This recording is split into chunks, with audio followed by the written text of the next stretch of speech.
अस्सलाम वालेकुम जी, कैसे हैं आप सब। रेडियो विरक्सा में खुश आमदीद। आज मैं हाजिर खिदमत हूँ हासिल जिस्त बाय वजीहा महमूद का थर्ड एपिसोड का फर्स्ट पार्ट लेकर। तो चलते हैं एपिसोड की जानिब।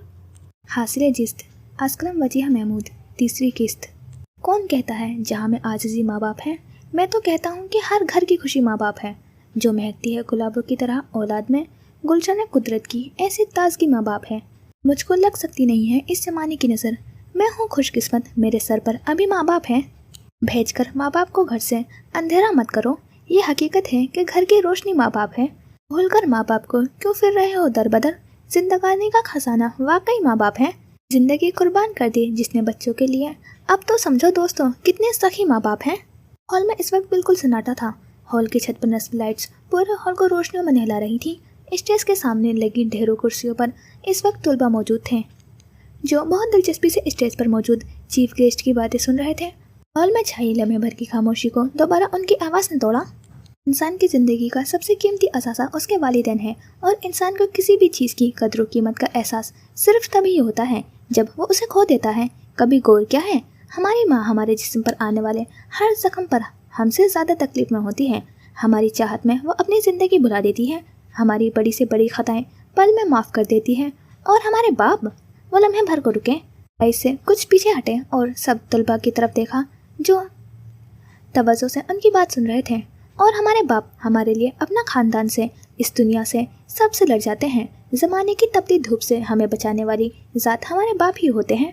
जिनके सर से साया उड़ जाता है वही जानते हैं कि ज़माने की तपिश किस कदर जानलेवा है। यकीन मानिए, इस दुनिया में वो इंसान खुश नसीब है जिसके सर पर उसके वालिदैन का साया है। माँ ना हो तो दिलासा देने वाला कोई नहीं होता, और बाप ना हो तो ज़िंदगी की दौड़ में अच्छा मशवरा देने वाला कोई नहीं होता। उनकी आंखों में नमी झिलमिलाने लगी थी, और उस नमी का तासुर उनकी आवाज़ में बखूबी महसूस किया जा सकता था। मेरी एक बात याद रखिएगा, माँ बाप की कद्र करें, उनकी नसीहतों पर अमल करें। यकीन माने, अगर आप वालिदैन का हाथ पकड़ कर रखेंगे तो कभी किसी के पाँव पकड़ने की ज़रूरत नहीं पड़ेगी। वालिदैन की नाफरमानी करने वालों का अंजाम दुनिया देखती है। वालिदैन को दुख देने वालों को दुनिया का कोई सुख नसीब नहीं होता। वो ये बात कहते हुए डाइस से पीछे हटे और अपने जज्बात पर काबू पाने की कोशिश करने लगे। आंसू उनके हलक में जमा हो चुके थे, उन्हें बोलने में मुश्किल का सामना हुआ। आखिर में बस मैं यही कहूँगी कि अपने वालिदैन की कदर उनकी ज़िंदगी में कीजिए, क्योंकि तस्वीर कभी किसी की कमी पूरी नहीं कर सकती। वो ये कहते हुए माइक का बटन ऑफ करते स्टेज पर रखी गई कुर्सियों की तरफ बढ़ गई थी। पूरा हॉल तालियों से गूंज उठा था। सामने तलबा में मौजूद एक लड़की ने अपने साथ बैठी लड़की के कान में सरगोशी की। यार, ये कितना अच्छा बोलती है ना, सच्ची में मैं तो इमोशनल हो गई। वो अपनी आंखों में मौजूद आंसू साफ करते हुए बोली थी। हाँ यार, वाकई इनके अल्फाज में बहुत असर है। दूसरी लड़की भी पहली लड़की की बात पर मुत्तफिक होती बोली। ये कौन है? तारुफ करवाया था प्रिंसिपल ने, मगर मैं सुन नहीं सकी।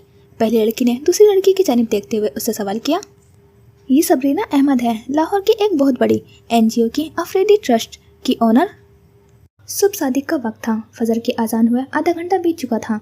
आसमान पर नमूदार हुई हल्की हल्की रोशनी सूरज की आमद का ऐलान कर रही थी। हल्की हल्की हवा से हिलते पत्ते झूमकर अपने पाक रब का शुक्र अदा कर रहे थे। परिंदे भी अपने अपने अंदाज में अपने रब की हम्दो सना में मसरूफ़ थे। सफ़ेद और सुनहरे रंग के पत्थर से बने इस घर के तमाम मकीन अब बेदार हो चुके थे। इस घर के दाखिली दरवाजे पर एक तख्ती लगी थी जिस पर एक नाम कुंदा था, हयात सिद्दीकी मरहूम। इस घर के एक कमरे में इस वक्त वॉशरूम से पानी गिरने की आवाज़ आ रही थी। इस कमरे की दीवारों का रंग सफ़ेद था। कमरे में एक बेड मौजूद था जिस पर इस वक्त हल्के नीले रंग की चादर बिछी थी, और चादर पर एक सियाह कोट पड़ा हुआ था जिस पर हयात साहब और आबरू की तस्वीर फ्रेम करवा कर रखी गई थी। और दूसरी जानिब एक सफ़ेद रंग की फाइल पड़ी हुई थी जिसके पहले सफ़े पर तहरीर करदा अल्फाज कुछ यूँ थे, एडवोकेट आबरू सिद्दीकी। इस कमरे में मौजूद खिड़की से आती सूरज की किरणें इस फाइल पर पड़ते इस पर लिखे नाम को रोशन कर रही थी। वॉशरूम का दरवाज़ा खुला और आबरू बालों को तौलिया से लपेटते हुए बाहर आई। उसने सफ़ेद रंग का कुर्ता शलवार पहन रखा था। वो चलती हुई ड्रेसिंग टेबल के सामने आई, अपने बालों के गिर्द लपेटा हुआ तौलिया खोला और उस तौलिए से अपने बाल खुश करने लगी थी। बालों से गिरती पानी की बूंदें फर्श पर नमी पैदा कर रही थी। बालों को खुश करते हुए उसने तौलिए को एक तरफ रखा और सामने पड़ा ब्रश उठाकर अपने बाल सुलझाने लगी। बालों को संवारते उसने ब्रश को वापस उसकी जगह पर रखा और नज़र आईने में मौजूद अपने अक्स पर डाली थी। आज 5 साल गुजर जाने के बाद भी वो वैसी ही थी, कुछ भी ना बदला था। उसके बालों की लंबाई में 1 इंच इजाफा भी न हुआ था। वो वैसी ही थी, दुबली पतली। क्या इन 5 सालों में कुछ भी ना बदला था? क्या वो आज भी वही 5 साल पहले वाली आबरू थी? नहीं, बिल्कुल नहीं। ज़ाहिरी तौर पर उसमें कोई तब्दीली ना आई हो, मगर ये बात वो जानती थी कि इन 5 सालों ने आबरू को मुकम्मल तौर पर बदल कर रख दिया था। ये 5 साल आबरू को सदियों के मुसाफिर मालूम होते थे। एक ऐसा रास्ता मालूम होते थे जिस पर कांटे बिछे हुए थे, जिनसे उसके पाँव मुकम्मल तौर पर जख्मी हुए, मगर उसके आसपास मौजूद लोग ना तो उन कांटों को देख सकते थे, ना उसके जख्मी पाँव को। आबरू ने आगे बढ़कर एक हेयर क्लिप उठाया था और अपने गीले बालों में लगा लिया। निगाह दोबारा अपने अक्स पर पड़ी और इस बार निगाह ठहर गई। आबरू का हाथ बेइख्तियार ही उठा और अपने माथे पर दाएं जानिब भवें के एन ऊपर एक निशान पर ठहर गया। ये एक ऐसा जख्म था जिसे आबरू अपनी पूरी जिंदगी नहीं भुला सकती थी। जख्म तो भर चुका था, मगर निशान अभी बाकी था। इन 5 सालों के कांटों भरे रास्ते में आबरू ने एक खाई का सामना किया था, जिसका नतीजा ये निशान था। आबरू गुजरे हुए वक्त की तमाम तलखियों को अगर भुला भी देती तो वो कभी इस निशान को, इससे मुंसलिक उस वाक़ये को नहीं भुला सकती थी। इस निशान को देखते ही सब एक बार फिर ताज़ा होने लगा था। वो अंधेरी रात, वो लोग, वो कहके, वो लम्स। आबरू का हाथ बेइख्तियार ही अपनी गर्दन पर गया था। उसे सांस लेने में दुश्वारी होने लगी थी। वो फौरन आईने के सामने से हटी और खिड़की की जानिब आई और ताज़ा हवा की गहरी सांसें लेने लगी थी। कुछ देर वहाँ खड़े रहने के बाद आबरू वापस ड्रेसिंग के सामने आई थी और बगैर आईने में देखे सामने पड़ी ज्वेलरी बॉक्स में से इयररिंग्स तलाशने लगी। मुसलसल ढूंढने पर जब वो उसे ना मिला तो वो अलमारी की जानिब बढ़ी और उसमें से अपना पर्स निकालकर उसमें देखने लगी थी। कुछ देर बाद उसे सुरमई रंग के 2 छोटे छोटे टॉप्स मिल गए थे। उन्हें अपने कानों में पहनती वो उठ खड़ी हुई। बेड पर पड़ा अपना कोट पहना, पाँव को सियाह रंग की हील्स में कैद करते, सफ़ेद दुपट्टा नफासत से लेते हुए अपना बैग उठाया और सामने पड़ी फाइल उठाते हुए वह अपने कमरे का दरवाज़ा खोलती बाहर जाने लगी। वक्त के हिसाब से चलना पड़ता है, ठोकर के बाद आखिर समझना पड़ता है। साथ देने वाले जब औकात बताने लगते हैं, उम्मीद की झूठे ख्वाब से निकलना पड़ता है। जब ज़मीरों का सौदा सरेआम होने लगे, नुकसान सच बोलने का भरना पड़ता है। जिस वक्त खिलौना समझते हैं हमको हमारे अजीज़, फिर किस्मत के हाथों बहलना पड़ता है। वक्त के हिसाब से चलना पड़ता है, ठोकर के बाद आखिर समझना पड़ता है। उसने सामने पड़ी खूबसूरत चूड़ियों को उठाया और आहिस्ता आहिस्ता अपने दोनों हाथ में पहनने लगी। चूड़ियाँ पहनकर उसने एक निगाह सामने आईने में नजर आते अपने सरापे पर डाली। नारंगी रंग के खूबसूरत कामदार फ्रॉक के साथ शरारा पहने, बालों का खूबसूरत स्टाइल बनाए, दोनों कानों में फूलों से बने हुए खूबसूरत आवेज़े, गर्दन में फूलों से बना हुआ खूबसूरत हार, दोनों हाथों में चूड़ियाँ पहने वो बहुत खूबसूरत नजर आ रही थी। मेकअप ने उसके चेहरे के नकूश को मज़ीद हसीन बना दिया था। महीने कैसे गुजरा उसे पता ही न चल सका था। आज वो दिन भी आ पहुंचा था जिसके लिए वो अपने आप को बहुत देर से तैयार कर रही थी।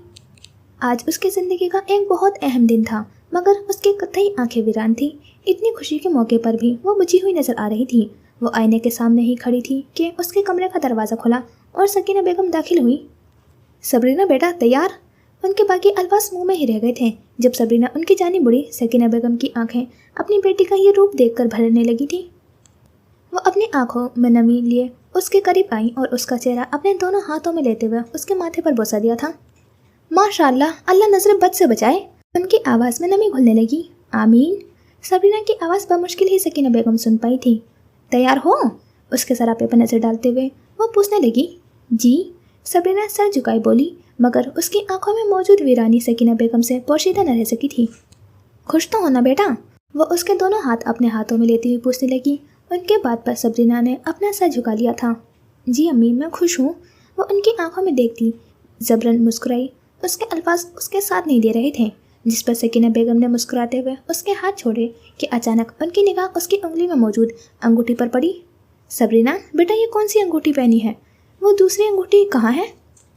वो उसके हाथ में मौजूद अंगूठी को देखकर पूछने लगी थी। उनकी बात पर सबरीना ने अपनी उंगली में मौजूद अंगूठी को एक नज़र देखा। कौन सी अंगूठी अम्मी? वो जानते हुए अनजान बनी। वही बेटा, हुज़ैफा वाली।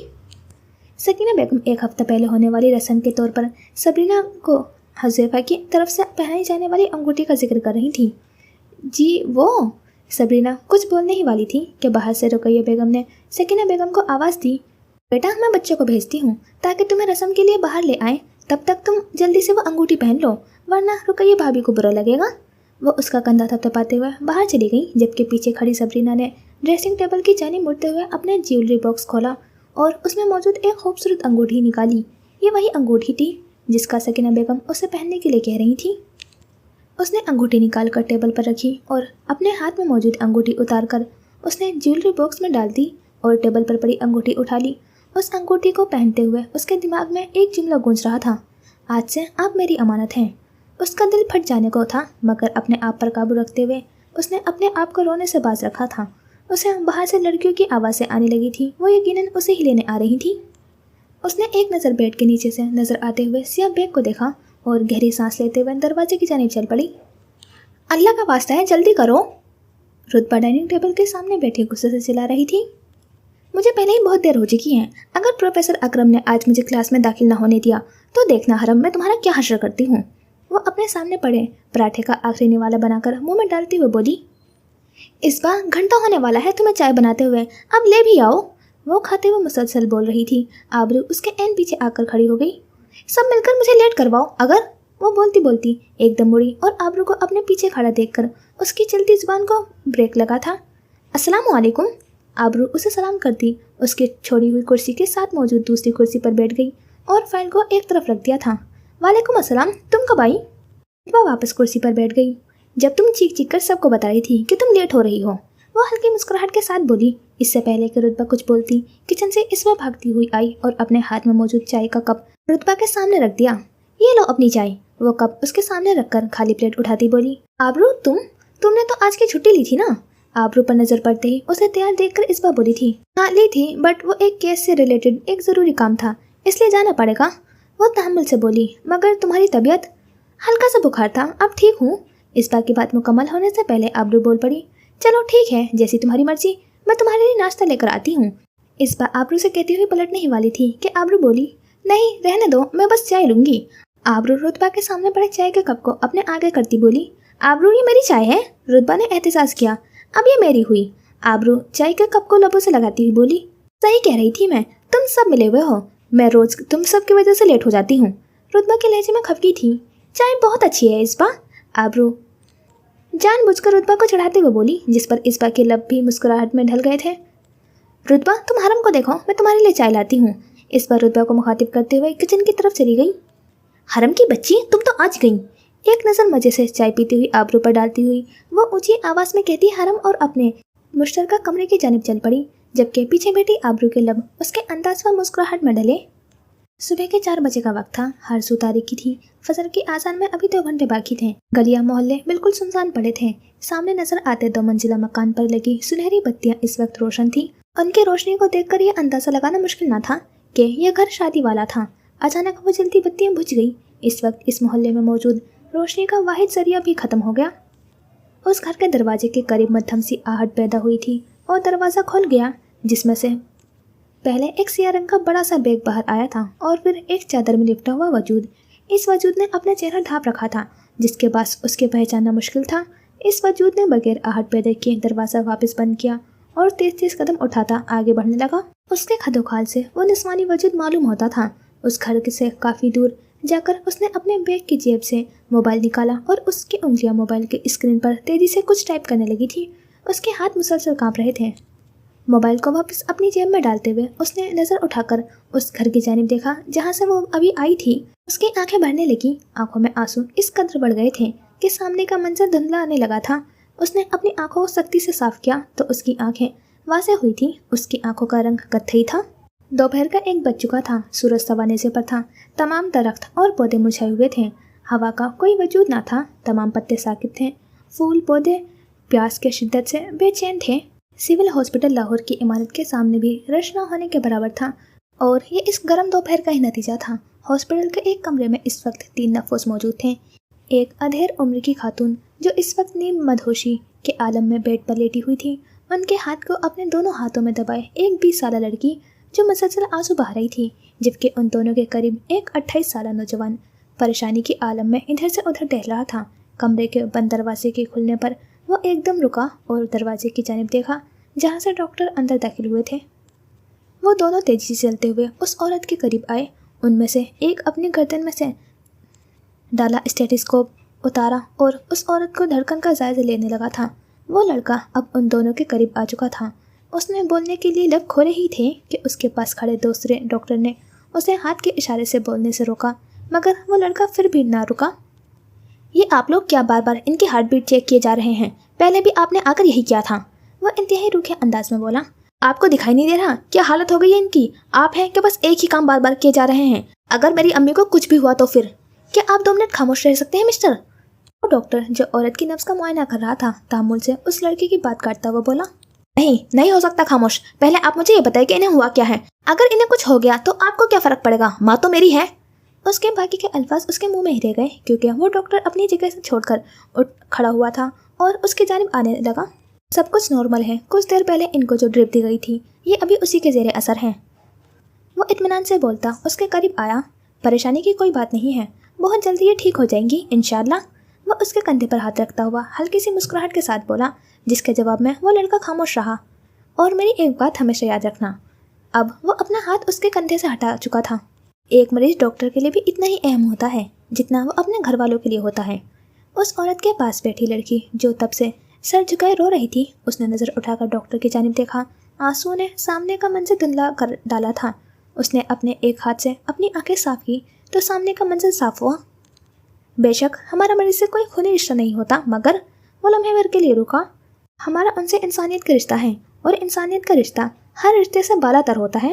वो लड़की अपनी दोनों नज़रें झुकाए उस डॉक्टर को देख रही थी। बेहद खूबरू शख्स, खड़ी मगरूर नाक, कुशादा पैसानी, भूरी आंखें, अनामी लब, 6 फुट से निकलता हुआ कद, बेहद सुर्ख गोरी रंगत। वो बिलाशुबा एक 27-28 साल खूबसूरत मर्द था। वो इस वक्त सर्जन के मखसूस लिबास में मौजूद था। उसे वो साहिर मालूम हो रहा था, मगर वो उसे मालूम न हो सका कि सेहर उसकी शख्सियत का था या उसके अल्फाज का। मैं मेडिसिन लिख कर दे रहा हूँ, टाइमिंग्स आपको डॉक्टर इम्तिहान बता देंगे। उसने कागज़ पर पेन चलाते हुए उस लड़के को मुखातिब किया था और वो कागज़ पास खड़े हुए डॉक्टर इम्तिहान को पकड़ाते हुए अपने कदम बाहर की जानिब बढ़ा दिए। ये कौन है? डॉक्टर इम्तिहान के पास खड़े उस लड़के ने दरवाजे की जानिब देखते हुए कहा, जहाँ से अभी वो डॉक्टर बाहर गया था। ये यहाँ के नए कार्डियक सर्जन, दिल का डॉक्टर हैं। अभी हफ्ता ही हुआ है इन्हें यहाँ आए हुए। डॉक्टर इम्तिहान ने मसरूफ़ अंदाज में कागज़ को देखते हुए जवाब दिया था। नाम क्या है इनका? वो लड़का अब भी वहीं देख रहा था। मोहम्मद ताशफीन अहमद। डॉक्टर इम्तिहान की आवाज़ उस लड़की की समातों से टकराई। सकीना बेगम इस वक्त सब मेहमानों को नाश्ते के लिए जमा कर रही थी। शादी वाला घर था, कोई मेहमान किसी कोने में पाया जाता तो कोई किसी दूसरे कोने में। बिलाखिर वो सबको जमा करते उन्हें नाश्ता देकर खुद सबरीना से नाश्ते का पूछने उसके कमरे में गई थी। उसके कमरे का बंद दरवाज़ा देखकर उन्होंने दरवाजे पर दस्तक दी। सबरीना बेटा। दरवाज़ा ना खोला तो उन्होंने दरवाजे का लॉक घुमाया था। लॉक घुमाते ही दरवाज़ा खुलता चला गया। दरवाज़ा खुलते ही वो अंदर दाखिल हुई थी। सामने बेड पर लिहाफ तय करके एक जानिब रखा गया था। वॉशरूम का बंद दरवाज़ा देखकर वो बेड पर बैठ गई थी कि अचानक उनकी नज़र सामने ड्रेसिंग टेबल पर पड़ी, जहाँ सबरीना की कल रात मेहंदी की फंक्शन की ज्वेलरी बिखरी पड़ी थी। ये लड़की भी ना। वो अपना सर नफ़ी में हिलाते हुए आगे बढ़ी और उसकी ज्वेलरी समेटने लगी। सारी ज्वेलरी समेटते हुए उन्हें तकरीबन 10 मिनट गुजर गए थे। वो बेड पर बैठकर उसका इंतज़ार करने लगी कि उनकी नज़र बेड के साइड टेबल पर पड़ी अंगूठी पर पड़ी थी, जिसे एक तहशुदा कागज़ के ऊपर रखा गया था। उन्होंने आगे बढ़कर वो अंगूठी और कागज़ दोनों उठाए। ये अंगूठी हुज़ैफा वाली अंगूठी थी। वो उसकी लापरवाही पर सर झटक कर रह गई थी। अंगूठी को वापस वहीं रखते हुए वो तहशुदा कागज़ को खोलने लगी कि एकदम तेज़ हवा के पास हल्की सी आहट के साथ वॉशरूम का दरवाज़ा खुलता चला गया। उन्होंने हाथ में वो कागज़ पकड़े वॉशरूम के दरवाजे की जानिब देखा, जहाँ से वो सबरीना की मुंतज़िर थी। कुछ देर तक जब वो बाहर न आई तो सकीना बेगम उठकर वॉशरूम की जानिब बढ़ी थी, मगर ये क्या, वॉशरूम तो खाली था। सबरीना, वो बेइख्तियार ही बोल उठी थी। उनके दिल व दिमाग ने कुछ बहुत गलत होने का अंदेशा दिया। वो निहायत उजलत के आलम में वॉशरूम का दरवाज़ा बंद करती हुई पलटी कि उनका ध्यान अपने हाथ में मौजूद कागज़ पर गया और उनका दिमाग कड़ियों से कड़ियाँ मिलाने लगा। अपने हाथ में मौजूद कागज़ को खोलते हुए उन्होंने बहुत दुआ की थी कि जैसा वो सोच रही हैं वैसा ना हो। अपनी तमाम तर हिम्मत जमा करते हुए उन्होंने वो कागज़ खोला। उस कागज़ पर एक लंबी तहरीर थी, मगर तहरीर के आखिर में लिखा चंद अल्फाज सकीना बेगम के पाँव के नीचे से ज़मीन खींचने चुके थे। मुझे माफ़ कर दीजिएगा। सकीना बेगम के लिए ये अल्फाज काफ़ी थे। उन्हें पूरी तहरीर पढ़े बगैर मालूम हो चुका था कि उनकी बेटी उनका एतबार फिर किरची किरची करती जा चुकी थी। सदमे और शौक के मारे वो पीछे बेड पर गिरने के अंदाज में बैठ गई थी। कागज़ उनके हाथ से छूटकर एक जानिब गिर गया। उनके जहन में सवाल उभरने लगे। اب کیا ہوگا؟ وہ سب کو کیا جواب دیں گی؟ اس سے پہلے کہ وہ مزید کچھ سوچتی ان کی سماعتوں سے ایک آواز ٹکرائی۔ سکینہ بھابھی! وہ سبرینا کی چچی تھیں جو دروازے میں کھڑی تھی۔ سکینہ بیگم نے گردن گھما کر ان کی جانب دیکھا، مگر زبان میں اتنی سکت نہ تھی کہ وہ کوئی الفاظ ادا کر پاتی۔ انہیں خاموش دیکھ کر حلیمہ بیگم، سبرینا کی چچی، ان کے قریب آئیں۔ کیا ہوا بھابھی؟ سکینہ بیگم کا اڑا رنگ دیکھ کر بولی۔ اس سے پہلے کہ سکینہ بیگم کوئی جواب دیتی، حلیمہ بیگم کی نظریں زمین پر پڑے اس کاغذ پر پڑی۔ وہ نیچے جھک کر کاغذ اٹھانے لگی۔ سکینہ بیگم میں اتنی ہمت نہ تھی کہ وہ انہیں پڑھنے سے روک پاتی۔ انہوں نے آگے بڑھ کر کاغذ پکڑنے کی کوشش کی، مگر حلیمہ بیگم وہ کاغذ اٹھا چکی تھیں۔ سکینہ بیگم کو دیر ہو گئی تھی۔ سکینہ بیگم بیڈ پر بیٹھے حلیمہ بیگم کو وہ تحریر پڑھتے ہوئے دیکھ رہی تھیں۔ حلیمہ بیگم کے چہرے کے بدلتے تاثرات انہیں یہ احساس بخوبی دلا رہے تھے کہ اب ہر کام کے لیے بہت دیر ہو چکی تھی۔ دوپہر کے 2 بجے کا وقت تھا۔ جون کا مہینہ تھا۔ گرمی اپنے جوبن پر تھی۔ سورج اپنی تمام تر توانائی اور تپش سے زمین کو روشن اور گرم کرنے میں مصروف تھا۔ وہ اس وقت بس اسٹاپ پر کھڑی تھی۔ گرمی کی شدت کی وجہ سے سڑک پر لوگ نہ ہونے کے برابر تھے۔ آبرو کورٹ سے واپسی پر ٹیکسی کے منتظر تھی۔ اس نے ہاتھ میں فائل اٹھا رکھی تھی، کندھے پر بیگ لٹکائے وہ مسلسل گردن ادھر ادھر گھما کر دیکھ رہی تھی۔ اس نے وہی صبح والا سفید سوٹ اور سیاہ کوٹ پہن رکھا تھا۔ کافی دیر انتظار کرنے پر بھی جب کوئی ٹیکسی نہ آئی تو وہ بیگ سے اپنا فون نکالنے لگی۔ فون نکالتے اس نے ابھی نمبر ڈائل کرنا شروع ہی کیا تھا کہ اچانک اسے اپنے بالکل سامنے بائک رکتی ہوئی محسوس ہوئی۔ موبائل سے نظر اٹھا کر اس نے سامنے دیکھا جہاں 2 لوگ بائک پر سوار تھے۔ دونوں نے اپنے چہرے ڈھانپ رکھے تھے۔ ان میں سے ایک شخص جلدی سے بائک سے اترا، آبرو کی جانب بڑھنے لگا تھا۔ آبرو ان کے ارادوں کو سمجھتی ہی فوراً موبائل اپنے پیچھے چھپاتی پیچھے کی جانب قدم لینے لگی۔ اے موبائل دے ادھر! وہ شخص آبرو کے قریب پہنچ چکا تھا۔ نہیں دوں گی! آبرو مزید پیچھے ہوتی گئی۔ موبائل دے نہیں تو! وہ اپنی پینٹ کی جیب سے تیز تر چاقو نکالتے ہوئے بولا۔ چاقو کو دیکھتے ہی آبرو بھی ایک پل کے لیے گھبرا گئی تھی، مگر ہمت جمع کرتی وہ ابھی بولنے ہی لگی تھی کہ اس کی سماعتوں سے ایک آواز ٹکرائی۔ ایک گاڑی ان سے کچھ فاصلے پر آ کر رکی تھی۔ اس شخص کی توجہ بھی آبرو سے ہٹتی ہوئی اس گاڑی کی جانب ہوئی تھی اور آبرو نے موقع کا فائدہ اٹھاتے دوسری جانب بھاگنے کی کوشش کی، لیکن اچانک وہ شخص دوبارہ اس کے سامنے آ گیا۔ ہوشیاری نہیں! وہ چاقو کی نوک آبرو کی طرف کرتا ہوا بولا۔ اتنی دیر میں اس گاڑی سے ایک شخص نکلتا ہوا ان کے قریب آیا۔ اے چھوڑو اسے! آبرو نے اس کی آواز پر مڑ کر اس کی جانب دیکھا تھا۔ سیاہ رنگ کی پینٹ کے ساتھ سفید شرٹ میں ملبوس، آستینوں کو کوہنیوں تک موڑے وہ شخص انہی کی جانب بڑھ رہا تھا۔ تو بیچ میں مت بول! وہ آدمی چاقو کا رخ اب اس شخص کی جانب کر چکا تھا۔ میں نے کہا چھوڑو اسے! اس شخص نے مزید 2 قدم آگے بڑھائے۔ ان دونوں کو آپس میں باتیں کرتا ہوا دیکھ کر آبرو نے دوبارہ بھاگنے کی کوشش کی کہ اچانک اس آدمی نے چاقو آبرو کے کندھے پر مارا۔ آبرو نے اپنی آنکھیں جلدی سے بند کر لی، مگر یہ کیا؟ آبرو کو چاقو کی نوک اپنے جسم پر محسوس نہ ہوئی۔ اس نے اپنی آنکھیں کھولی۔ وہ شخص اس کے سامنے آ چکا تھا اور وہ چاقو اس کے بازو کو زخمی کر چکا تھا۔ اس شخص کے بازو سے خون تیزی سے بہہ رہا تھا۔ اس شخص کے بازو سے نکلتا خون دیکھ کر وہ دونوں حملہ ور گھبرا گئے۔ بائک پر بیٹھے نقاب پوش نے دوسرے نقاب پوش کو فوراً بلایا اور وہ دونوں بائک پر بیٹھتے لمحے میں نظروں سے اوجھل ہو گئے تھے۔ او مائی گاڈ! آبرو اس شخص کے قریب آتی ہوئی بولی، جس کی سفید آستین کا کچھ حصہ اب سرخ ہو چکا تھا۔ کیا ضرورت تھی آپ کو بیچ میں آنے کی؟ اسے خاموش دیکھ کر وہ بجائے اس کا شکر ادا کرنے کے وہ اس پر غصہ کرنے لگی، جس پر اس شخص نے نگاہیں اپنے زخمی بازو سے ہٹا کر اس کی جانب دیکھا۔ اس شخص کی آنکھیں بھوری تھیں، ہلکی بھوری۔ آبرو کچھ لمحے کے لیے تو کچھ بول نہ پائی۔ میرا مطلب تھا آپ درمیان میں آ گئے، میری وجہ سے آپ زخمی۔ وہ اس کی آنکھوں میں حیرت دیکھتی گڑبڑاتے ہوئے وجاہت دینے لگی تھی۔ وہ اس کے زخم کی جانب دیکھ رہی تھی جہاں سے ابھی تک خون رس رہا تھا۔ کوئی بات نہیں، چھوٹا سا زخم ہے، ٹھیک ہو جائے گا، وہ شخص اپنا بازو اوپر کیے جانب کرتے ہوئے بولا تھا۔ آبرو کی نگاہ سڑک پر گری ہوئی خون کی بوندوں پر پڑی تھی۔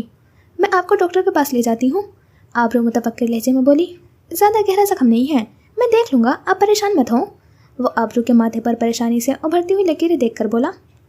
مگر آپ ڈرائیو کیسے کریں گے؟ آبرو نے دوبارہ سوال کیا۔ اس کے جواب میں اس شخص نے اپنا دایاں ہاتھ ہوا میں لہرایا۔ آبرو اس کی بات سمجھتے اسبات میں سر ہلاتی خاموش ہو گئی، مگر ایک دم کچھ یاد آنے پر اس نے اپنا بیگ کھولا اور ایک گلابی رنگ کا رومال نکال کر اس کے شخص کی جانب بڑھایا تھا۔ یہ باندھ لے! اس شخص نے آبرو کے ہاتھ میں موجود رومال کی طرف دیکھا، مگر اسے پکڑنے کے لیے اپنا ہاتھ نہیں بڑھایا۔ اس سے خون بہنا بند ہو جائے گا، وہ اپنا ہاتھ مزید آگے کرتی بولی۔ اس شخص نے ایک لمحے کے لیے آبرو کی آنکھوں میں دیکھا اور اپنا ہاتھ بڑھاتے ہوئے وہ رومال لے لیا۔ شکریہ، وہ اپنے زخم پر اس رومال کو رکھتے ہوئے بولا تھا، جس پر آبرو بھی جواباً مسکرائی تھی۔ کچھ لمحے خاموشی کی نظر ہوئے تھے۔ آپ کو کہاں جانا ہے؟ میں آپ کو چھوڑ دیتا ہوں۔ وہ آبرو کو دیکھتا ہوا بولا۔ نہیں، اس کی ضرورت نہیں ہے، پہلے ہی میری وجہ سے آپ کو بہت نقصان ہو گیا ہے۔ وہ اس کی زخمی بازو کو جانب دیکھتے ہوئے بولی تھی۔ اس سے پہلے کہ وہ شخص کچھ بولتا، آبرو نے ہاتھ کے اشارے سے پاس سے گزرتی ٹیکسی کو روکا، پھر اس شخص کی جانب دیکھتی ہوئی بولی شکریہ، اور پھر قدم اٹھاتی ہوئی ٹیکسی کے پاس جانے لگی تھی۔ آئندہ اگر کوئی آپ سے آپ کی کوئی بھی قیمتی چیز چھینے تو بغیر مزاحمت کے دے دیجیے گا۔ آبرو کے بڑھتے ہوئے قدم ایک دم رک گئے تھے، کیونکہ انسانی جان سے زیادہ قیمتی کچھ نہیں ہوتا۔ اس کے اس بات پر آبرو نے پلٹ کر اس کی جانب دیکھا۔ سیاہ اور بھوری آنکھیں ایک دوسرے سے ٹکرائیں۔ آبرو اپنی گردن اسبات میں ہلاتی واپس مڑی اور ٹیکسی میں جا بیٹھی، جبکہ پیچھے کھڑا وہ شخص اب وہ رومال اپنے زخم پر باندھ رہا تھا۔ لاؤنج میں اس وقت ہلچل ہی ہلچل تھی۔ ہر کسی کی زبان پر بس ایک ہی نام تھا، سبرینا۔ احمد صاحب صوفے پر بیٹھے خلا میں کسی غیر مرئی نقطے کو دیکھ رہے تھے۔ ان کے ارد گرد لوگ کیا کہہ رہے تھے انہیں کچھ سنائی نہیں دے رہا تھا۔ انہیں یاد تھا تو صرف یہ کہ ان کی اکلوتی بیٹی، ان کا مان، ان کا غرور، ان کی عزت، سب کچھ داؤ پر لگاتی ہوئی جا چکی ہے۔ کیا اس نے ایک بار بھی نہ سوچا ہوگا کہ اس کے جانے کے بعد کیا ہوگا؟ ان کی نظر سامنے بیٹھی سکینہ بیگم پر پڑی، بالکل ان کی طرح خاموش بیٹھی تھی۔ فرق صرف اتنا تھا کہ ان کی آنکھیں مسلسل آنسو بہا رہی تھی۔ ان کی عزت کا تماشا سب کے سامنے بنا تھا۔ وہ ہر ایک کے سامنے رسوا ہو کر رہ گئے تھے۔ ان کی اولاد نے انہیں کہیں منہ دکھانے کے قابل نہ چھوڑا تھا۔ اچانک انہیں سانس لینے میں دشواری ہونے لگی تھی۔ وہ گہرے گہرے سانس لینے لگے تھے، مگر پھر بھی تنفس بحال نہ ہو سکا۔ ان کے سینے میں دائیں جانب درد اٹھنے لگا۔ وہ اپنے سینے پر ہاتھ رکھتے ہوئے اس جگہ کو مسلنے لگے۔ کچھ افاقہ نہ ہوا، ان کا دماغ سن ہونے لگا تھا۔ سامنے کا منظر دھندلا ہونے لگا اور وہ دیکھتے ہی دیکھتے ہوش و حواس سے بیگانہ ہو گئے۔ آبرو کو گھر پہنچتے پہنچتے 3 بج گئے تھے۔ گھر کے سامنے پہنچتے وہ ٹیکسی سے اتری اور گیٹ کی جانب چل پڑی۔ بیل بجاتے کچھ دیر انتظار کرنے پر بھی جب کوئی نہ آیا تو اس نے دوبارہ بیل بجائی۔ دروازہ اب بھی بند رہا تھا۔ تنگ آ کر اس نے بیل کے بٹن پر ہاتھ رکھ دیا تھا۔ کچھ دیر بعد اسے گیٹ کی جانب بڑھتے قدموں کی آواز آئی۔ اتنی دیر سے میں یہاں کھڑی ہوں، کہاں؟ وہ دروازہ کھلتے ہی بولنے لگی، مگر سامنے اسبا کو دیکھتے خاموش ہو گئی، جس کے ہاتھ مکمل طور پر آٹے سے بھرے ہوئے تھے۔ السلام علیکم، اسبا اپنے بازو کی مدد سے گیٹ بند کرتے ہوئے بولی۔ وعلیکم السلام، باقی سب کہاں ہیں؟ آبرو نے اس کے ہاتھوں کو دیکھتے ہوئے پوچھا تھا۔ امی اور حرم کھانا کھا کر سو رہی ہیں اور رتبہ ابھی تک یونیورسٹی سے نہیں آئی، وہ اسے بتاتی ہوئی اس کے پیچھے چلنے لگی، جو اب لاؤنج میں داخل ہو چکی تھی۔ امی کی طبیعت کیسی ہے؟ وہ صوفے پر اپنا بیگ اور فائل رکھتے ہوئے بولی۔ اللہ کا شکر ہے، اب کافی بہتر ہے، اسبا نے اس کی بات کا جواب دیا۔ تم بیٹھو، میں تمہارے لیے پانی لاتی ہوں۔ نہیں، تم رہنے دو، میں لے لوں گی، تم جا کر آٹا گوندھ لو، وہ اپنے بالوں میں لگا کلپ اتارتے ہوئے بولی تھی، جس سے اس کے بال اس کے شانوں پر بکھر گئے تھے۔ اس سے پہلے کہ اسبا کچھ بولتی، بیل کی آواز نے ان دونوں کو اپنی جانب متوجہ کیا۔ تم رکو، میں دیکھتی ہوں، اسبا کو دروازے کی جانب بڑھتا ہوا دیکھ کر آبرو بولی۔ اس کی بات پر اسبا کچن میں چلی گئی تھی، جبکہ آبرو دوپٹہ سر پر لیتے ہوئے گیٹ کی جانب چل پڑی تھی۔ گیٹ کھلتے ہی رتبہ اندر داخل ہوئی تھی۔ السلام علیکم، رتبہ نے آبرو کو دیکھتے ہوئے سلام کیا۔ وعلیکم السلام، آبرو اسے جواب دیتے ہوئے اس کے ساتھ اندر کی جانب چل پڑی۔ رتبہ اتنی جلدی آ گئی؟ اسبا جو کچن سے پانی کی بوتل اور گلاس لا کر ٹیبل پر رکھ رہی تھی، رتبہ کو دیکھتے ہوئے پوچھنے لگی۔ واپس چلی جاؤں؟ رتبہ جو اپنا بیگ صوفے پر رکھ رہی تھی اس کے سوال پر طنزیہ انداز میں بولی۔ میرا یہ مطلب تو نہیں تھا۔ اس نے پانی کا گلاس صوفے پر بیٹھتی آبرو کو پکڑایا تھا۔ پھر کیا مطلب تھا تمہارا؟ رتبہ کے چہرے پر غصے کے واضح تاثرات تھے۔ میرا مطلب تھا تم روزانہ 5 بجے سے پہلے نہیں آتی ہو، اس لیے۔ نہیں تو کیا جلدی گھر نہیں آ سکتی؟ اس کی آواز بلند ہوئی تھی۔ رتبہ آرام سے، آبرو اسے وارن کرتے ہوئے بولی۔ ہر بار مجھے ہی سمجھانا، اس کو کبھی مت دیکھنا، وہ اسبا کی طرف اشارہ کرتی ہوئی بولی۔ رتبہ تمیز سے بات کرو، بڑی ہے وہ تم سے، آبرو اس کے لہجے پر اونچی آواز میں بولی۔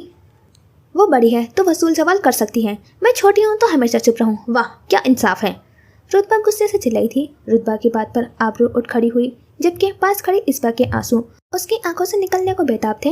سب کو میں ہی نظر آتی ہوں، میں ہی غلط لگتی ہوں، وہ غصے میں اپنا بیگ اٹھاتی اپنے کمرے کی جانب چل پڑی، جبکہ پیچھے کھڑی آبرو نے اسبا کی جانب دیکھا۔ اسبا یار، اس میں رونے والی کیا بات تھی؟ کبھی چھوٹی چھوٹی باتوں پر رونا بند کرو گی، وہ اس کے قریب آتے ہوئے بولی، جس کے جواب میں اسبا کھڑی آنسو بہاتی رہی تھی۔ اچھا بس اب چپ ہو جاؤ، آبرو اس کا شانہ تھپتھپاتی بولی۔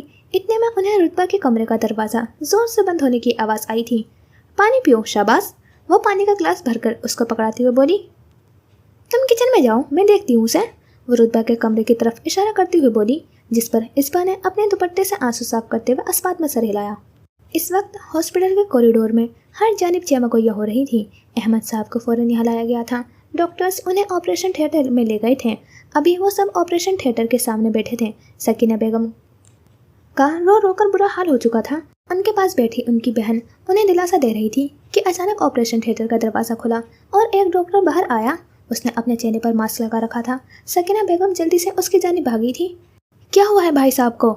इससे पहले कि वो कुछ बोलती, उनके साथ खड़े अशफाक साहब, सबरीना के चचा बोले, उन्हें हार्ट अटैक आया है।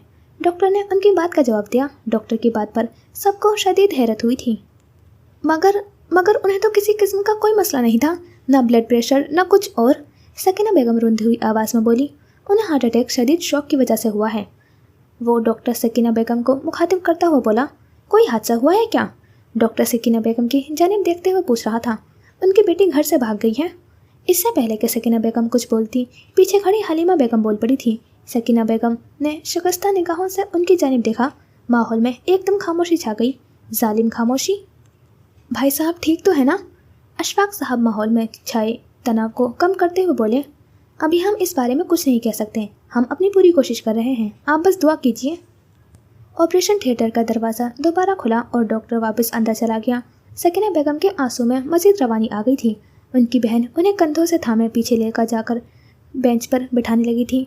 रोते रोते उनकी निगाह एक तरफ बेटी हलीमा बेगम की जानिब गई थी, जिनसे इस वक्त अशफाक साहब बात कर रहे थे। उनके चेहरे से बरहमी वाज़ेह थी। सकीना बेगम ने हलीमा बेगम की जानिब देखा। उनके चेहरे पर नदामत के कोई तासुरात मौजूद न थे। कसूर उनका भी ना था। उन्हें आज मौका मिला था। हमारे मुआशरे का ये अलमिया है कि हम हर मुमकिन तौर पर दूसरों की तकलीफ़, उसके दुख में भी अपना फ़ायदा तलाश करते हैं, अपने दिल में बुग़्ज़ रखते हैं।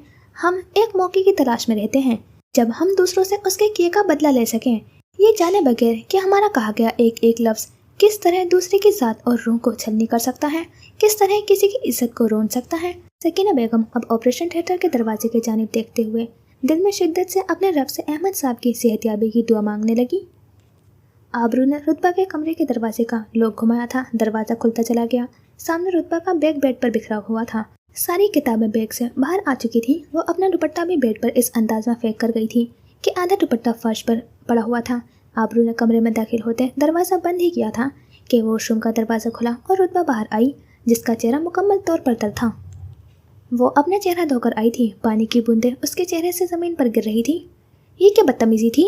आबरू ने रुतबा को मुखातिब किया, जो अपना दुपट्टा उठाकर उससे अपना चेहरा साफ कर रही थी। जवाबन रुतबा खामोशी से अपना चेहरा साफ करती रही। मैं तुमसे बात कर रही हूँ। इस बार आबरू की आवाज़ बुलंद थी, मगर रुतबा खामोशी से अपना चेहरा दूसरी जानिब मोड़े अपनी किताबें बैग में डालने लगी। उसका रवैया देखकर आबरू के गुस्से में मज़ीद इजाफा हुआ था और वह तेज़ तेज़ कदम उठाती हुई उसके करीब जा पहुंची और कंधे से उसे पकड़कर उसका चेहरा अपने सामने किया। तुम्हें?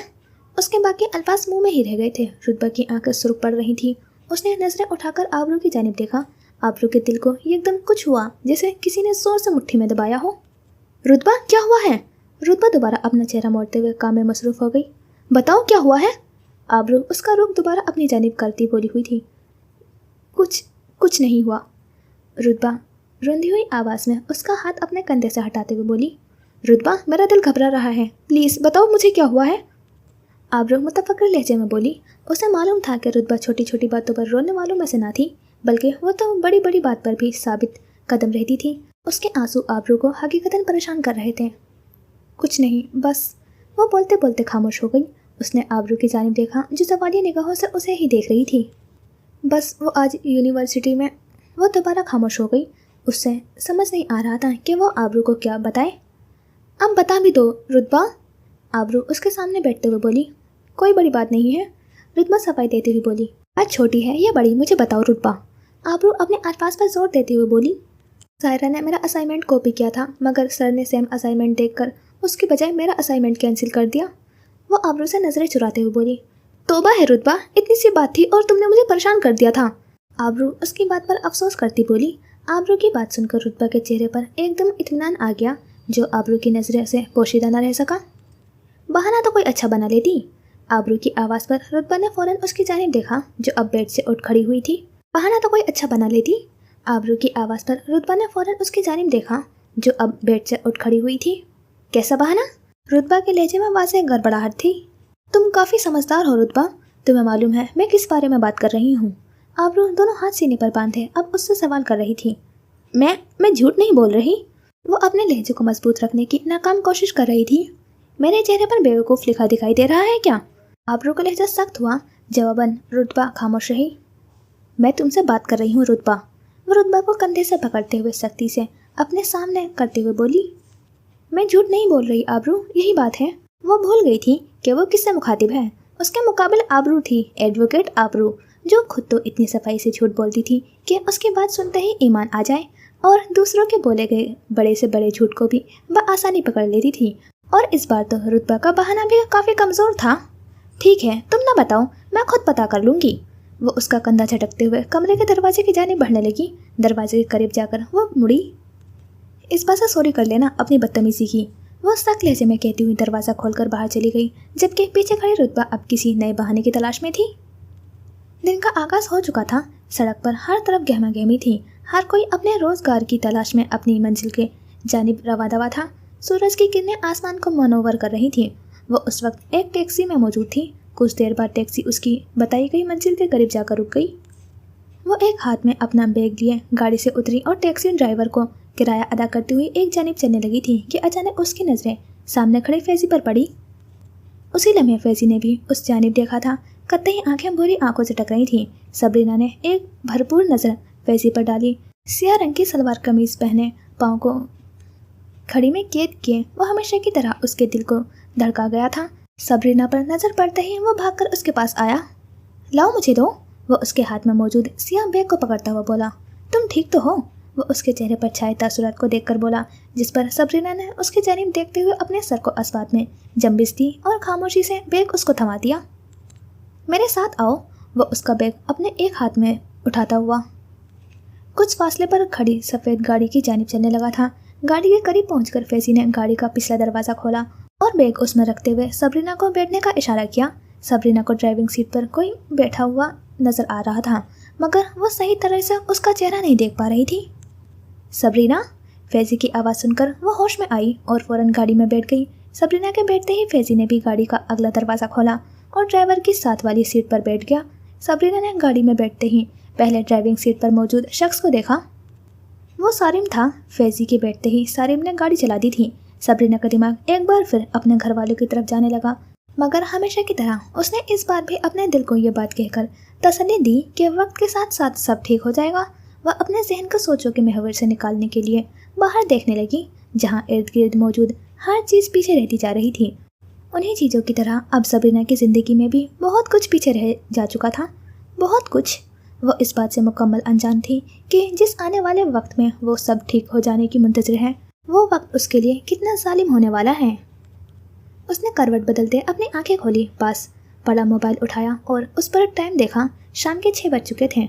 वो 2 घंटे सोई थी। अपनी आंखें मसलते वो बेड पर उठ बैठी। लिहाफ को एक तरफ करते हुए अपने पाँव बेड से नीचे उतारे और अपना जूता तलाशने लगी थी। कुछ लम्बी तलाश के बाद वो कामयाब ठहरी और सियाह रंग की चप्पल में पाँव डालती हुई उठ खड़ी हुई थी। लिहाफ को तह करते हुए एक जानिब रखा। उसे बाहर से सब की आवाज़ें आ रही थी। ड्रेसिंग टेबल पर पड़ा अपना हेयर क्लिप उठाते हुए उसने दरवाजे की जानिब कदम बढ़ाए और दरवाज़ा खोलकर बाहर आ गई थी, जहाँ सामने कालीन पर रुतबा और इसबा बैठी थी, जबकि चारपाई पर बैठी हरम सालिया बेगम से अपने बाल बनवा रही थी। वह अपने बालों का रफ्सा जोड़ा बनाती हुई उनके पास आ गई। ये लो इसबा। रुतबा ने आलू के आमेचे से आखिरी कबाब बनाकर इसबा को पकड़ाया, जो एक ट्रे में सारे कबाब तरतीब से रख रही थी। आबरू, तुम कब उठी? आबरू पर नज़र पड़ते ही इसबा ने पूछा, जो सालिया बेगम के पास बैठी चुकी थी। बस अभी अभी। आबरू अपने बालों में हेयर क्लिप लगाते हुए बोली। अम्मी प्लीज़ आराम से। हरम की आवाज़ ने उसकी तवज्जो अपनी जानिब दिलाई थी। इतने आराम से तो कर रही हूँ। सालिया बेगम उसके बाल समेटते हुए बोली। तुम ना अपने बाल खुद बनाना सीख लो हरम। इसबा अपनी जगह से उठते हुए बोली। बिल्कुल सही कह रही हैं इसबा। 2 दिन में तुम पूरे 15 साल की हो जाओगी और शर्म का मकाम है कि तुमसे अभी तक अपने बाल नहीं बनते। रुतबा कबाबों की ट्रे इसबा को पकड़ाते हुए बोली। आबरू इसबा और रुतबा के अंदाज देखकर समझ चुकी थी कि दोपहर में हुई सारी तल्ख कलामी का असर अब ज़ाहिर हो चुका है। बातें तुमसे दुनिया जहाँ की करवा लो और बाल तुमसे बनते नहीं। रुतबा खुद भी बाकी खाली बर्तन समेटते हुए उठ खड़ी हुई। तो मैं तो अभी छोटी हूँ ना। हरम उसके बात पर मुँह फुलाते हुए बोली। तौबा अस्तगफार। रुतबा अपने कानों को हाथ लगाते हुए बोली, सुन रही हो अम्मी, आपकी नन्ही परी क्या कह रही है? वो सानिया बेगम को मुखातिब करते हुए बोली, जो अब हरम की चुटिया को आखिरी बल दे रही थी। सीख लेगी, पहले तुम सब तो सीख लो। सानिया बेगम की बात पर हरम रुतबा का चेहरा देखते हुए हंसने लगी, जबकि पीछे बैठी आबरू भी मुस्कुराने लगी। अम्मी! रुतबा की आवाज़ में सदमा था। इतने में इस्पा किचन से वापस उनके पास आई थी। रुतबा, अब तुम जाओ, आबरू उठ गई है, वो मेरे साथ किचन में आ जाएगी। वो रुतबा के करीब आई। हाँ रुतबा, जाओ, तुम अपना पढ़ लो, अगले माह वैसे भी तुम्हारे एग्ज़ाम्स हैं। आबरू भी उठकर उसके करीब आई, जबकि रुतबा उन दोनों की बात से मुत्तफिक होते हुए अपने कमरे की जानिब चल पड़ी थी, मगर जाने से पहले वो हरम को घूरना नहीं भूली, जो उसे देखकर ज़बान चढ़ा रही थी। उसे यहाँ इंतज़ार करते 3 घंटे गुजर चुके थे। फैज़ी और सारिम उसे इस कमरे में बैठाकर न जाने कहाँ जा चुके थे। अब उसका दिल घबराने लगा था। उसने बैग से अपना मोबाइल निकाला और फैज़ी का नंबर डायल करने लगी। अभी पहले ही बेल गई थी कि उसे दरवाजे के करीब से कदमों की आवाज़ आई। परेशानी के आलम में उसने फ़ौरन फ़ोन काट कर वापस अपने बैग में डाल दिया और दरवाजे की जानिब देखा, जहाँ से आती कदमों की आवाज़ अब कुछ और ऊंची हो गई थी। दरवाजे से अंदर दाखिल होने वाले फैज़ी और सारिम थे। सारिम वहीं दरवाजे के करीब खड़ा हो गया था, जबकि फैज़ी चलता हुआ सबरीना के करीब आया। चलो सबरीना, वह उसके करीब आता हुआ बोला। सबरीना उसकी बात सुनते उठ खड़ी हुई और फैज़ी के पीछे चलने लगी। तकरीबन 5 मिनट चलने के बाद वो तीनों एक कमरे के सामने पहुंच गए थे, जिसका दरवाज़ा बंद था। तुम चलो, हम आते हैं, फैज़ी सारिम की जानिब देखता हुआ बोला, जिस पर सारिम अस्वात में सर हिलाता हुआ दरवाज़ा खोलकर अंदर दाखिल हो गया। सबरीना, फैज़ी सबरीना के चेहरे की जानिब देखता हुआ बोला, जिस पर सबरीना की निगाहें उसकी निगाहों से मिली। घबराना मत, मैं तुम्हारे साथ हूँ। वो लम्हे भर के लिए रुका, और हमेशा साथ रहूँगा। उसके अल्फाज एक बार फिर सबरीना की सोचने समझने की तमाम सलाहियतों को मफलूज करने लगे थे। उसके बाद पर सबरीना के चेहरे के तासुरात कुछ हद तक नॉर्मल हुए और वो दोनों दरवाज़ा खोलते हुए अंदर दाखिल हो गए। उस कमरे में इस वक्त कुल 7 लोग मौजूद थे। फैज़ी, सारिम और सबरीना के अलावा एक अधेड़ उम्र वकील सामने रखे मेज़ के दूसरी जानिब बैठा था, जबकि 3 और लोग भी दूसरी जानिब रखी हुई कुर्सियों पर बैठे थे। वो सब सबरीना के लिए गैर शनासा थे। फैज़ी ने सबरीना को सामने रखी गई 2 कुर्सियों में से एक पर बैठने का इशारा किया। वो छोटे छोटे कदम उठाती हुई जाकर उस कुर्सी पर बैठ गई। उसके बैठते ही फैज़ी भी उसके साथ वाली कुर्सी पर आ बैठा था। उसके बैठते ही सामने बैठे वकील ने निकाह की कार्रवाई शुरू की थी। उन 6 मर्दों के दरमियान वो अकेली औरत थी। उसका दिल एक बार फिर घबराने लगा था। उसके दिल की धड़कन एकदम से तेज़ हो गई थी। उसका दिमाग उलझने लगा था। वो अब ज़हनी तौर पर इस कमरे में मौजूद न थी। फैज़ी ने वो फाइल जो वकील ने उसे दी थी सबरीना के आगे की और पेन उसके सामने रखा। सबरीना को खोया हुआ देखकर फैज़ी बोला। फैज़ी की आवाज़ पर वो होश में आई थी और फाइल की जानिब देखते हुए सामने रखा हुआ पेन उठाया। उसके ना हाथ काँप रहे थे, जिसको आसपास बैठे लोग बआसानी महसूस कर सकते थे। वो वकील सबरीना की जानिब देखते हुए बोला, बेटा, आप ये फैसला किसी के दबाव में आकर तो नहीं कर रही ना? जिस पर सबरीना ने भी उनकी जानिब देखते हुए नफ़े में सर हिलाया और मामले की नज़ाकत को समझते पेन पर अपनी गिरफ्त मजबूत करते हुए साइन करने लगी। उसके दिल की धड़कन गैर मामूली अंदाज में बहुत तेज़ हो चुकी थी, जैसे कुछ बहुत बुरा होने वाला हो। मगर अपने दिल में पैदा होते तमाम वसवसों को जुटलाते उसने अपने सामने मौजूद कागजात पर साइन कर दिए और अपनी पूरी ज़िंदगी किसी और के नाम कर दी। एन इसी वक्त ऑपरेशन थिएटर का दरवाज़ा खुला और डॉक्टर बाहर आया। सॉरी, हम आपके मरीज़ को नहीं बचा सके, ही इज़ नो मोर। वो मरीज़ के अलावा हकीम को खबर देकर उनकी हालत देखता वापस अंदर चला गया, जबकि मरीज़ के अलावा हकीम में अब सफ़े मातम बीत चुकी थी। सबरीना को मालूम न था कि आज के दिन उसने क्या खो दिया है। उसे मालूम न था कि कागज़ के इस सफ़े पर किए गए उसके दस्तखत से उसकी ज़िंदगी कितने पछतावे समेटने वाली है। जी, तो यहाँ करते हैं इस पार्ट का एंड, और इसे मैं 2 पार्ट में अपलोड करने वाली हूँ क्योंकि। और एपिसोड की बात करूँ तो इसमें शायद सबरीना की 3 टाइम की स्टोरी दिखा रहे हैं, जिसमें से एक टाइम तो यूनिवर्सिटी लाइफ दिखा रहे हैं, दूसरे टाइम में इसका एक बेटा दिखा रहे हैं, और अब तीसरा टाइम दिखाया जो एपिसोड के स्टार्ट में है, उसमें ये चीफ गेस्ट के तौर पर आई है। और रुतबा की लाइफ में भी 5 साल का लीप आया है, जिसमें शायद इसकी LLB कंप्लीट हो गई है और इन्होंने ताया का घर भी छोड़ दिया है, कहीं और शिफ्ट हो गए हैं। और मेल लीड की भी एंट्री हो गई है, ताशफीन की, और मुलाकात भी हो गई है, फर्स्ट मीटिंग। तो अब देखते हैं आगे क्या होने वाला है। सबरीना का निकाह भी हो गया है, जो कि अच्छी वाइब तो आ नहीं रही है फैज़ी से शुरू से ही। तो देखते हैं क्या होगा आगे। मिलते हैं इंशाल्लाह फिर नेक्स्ट पार्ट में। खुदा हाफिज़, अपना ख्याल रखना और दुआ में याद रखना।